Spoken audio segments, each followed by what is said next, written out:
One of my favourite books is Musashi by Eiji Yoshikawa. It's a coming-of-age epic that tells the story of the eponymous Miyamoto Musashi as he travels around Japan from about the age of 16 until 30. At the end of the book, he enters a duel with another famous swordsman, and his victory left him regarded as one of the greatest fighters in Japan's history.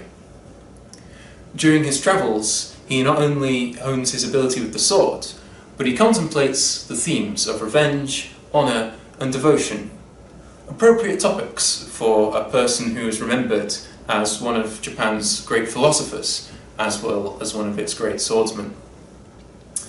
In these, he's aided by a friendly Buddhist monk, as well as various acquaintances and friends that he meets along the way. Musashi is a long book, but it's well worth the read if you enjoy exploring ideas from another culture and time. My first memory of books is reading Roald Dahl at my local library. Today, my favourite genre is thriller, and most recently I read a book called Salt Slow by Julia Armfield. Salt Slow is a series of short stories that explores the theme of being a woman in contemporary society. It's dark, eerie and full of twists, and I would thoroughly recommend it. The first book I remember reading by myself was The Monster at the End of This Book with Grover from Sesame Street. I must have read that book hundreds and hundreds of times. It was always my favorite. Now I tend to read more nonfiction, but when I was reading fiction, I really enjoyed sci-fi and fantasy.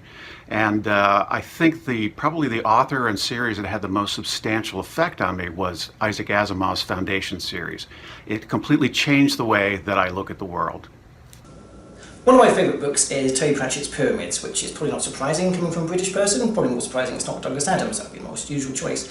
But Pyramids is probably not the first book that people would think of with Pratchett, but it's the first one that I read, and that was an introduction to his work and his style.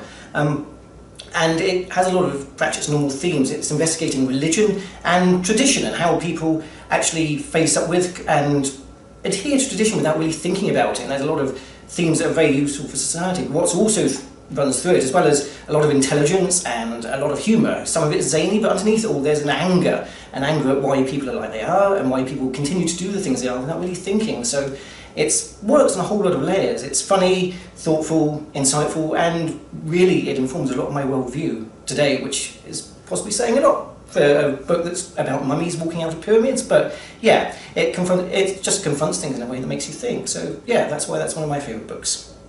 I like to read science fiction fantasy. Don't really have a favorite author, but I do like that genre. We passed reading onto our children, and we would have family reading nights. So instead of watching TV, we would all get together and read our books. Our children have also passed reading onto their children. In fact, our granddaughter's, one of her first words was book. So I think it's great to improve imagination and develop your mind by reading.